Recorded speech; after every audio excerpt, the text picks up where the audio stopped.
હાઈકોર્ટને નવા જસ્ટિસ મળ્યા હોવાના સમાચાર સામે આવ્યા છે। તો હાલ હાઈકોર્ટના જસ્ટિસને લઈને મહત્વના સમાચાર પ્રાપ્ત થયા છે, જેમાં ગુજરાત હાઈકોર્ટમાં પ્રણવ ત્રિવેદી કોર્ટમાં શપથ લેશે। ગુજરાત હાઈકોર્ટમાં યોજાશે શપથ સમારોહ।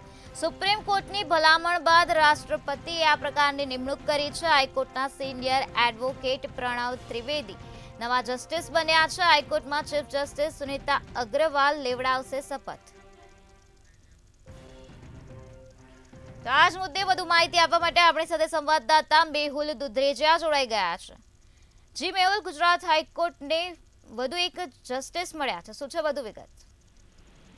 જે પ્રમાણે ગુજરાત હાઈકોર્ટની અંદર જે જસ્ટિસ એટલે ન્યાયાધીશોની જે નિમણૂક અને સાથે શપથવિધિ થાય છે, આવા ન્યાયાધીશ છે તે જે ગુજરાત હાઈકોર્ટને મળ્યા છે પ્રણવ ત્રિવેદી, જે એક સારા વકીલ અને જે સારો અનુભવ ધરાવતા વ્યક્તિ છે અને સારું વ્યક્તિત્વ ધરાવે છે। આ વ્યક્તિ છે તેને ન્યાયાધીશ તરીકેની જે નિમણૂક છે તે કરવામાં આવી છે। ચીફ જસ્ટિસ સુનિતા અગ્રવાલે તેઓને શપથ લેવડાવ્યા છે અને આગામી દિવસોમાં હવે તેમની કાર્યપ્રણાલી છે તે શરૂ થઈ જશે અને ન્યાયાધીશ તરીકે જેની કામગીરી છે તે શરૂ થવાની છે।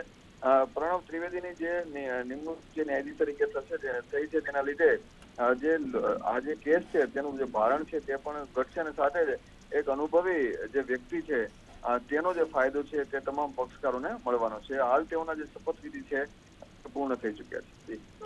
જી મેહુલ, સમગ્ર માહિતી આપવા બદલ આભાર। તો હાઈકોર્ટના સિનિયર એડવોકેટ પ્રણવ ત્રિવેદી નવા જસ્ટિસ બન્યા છે।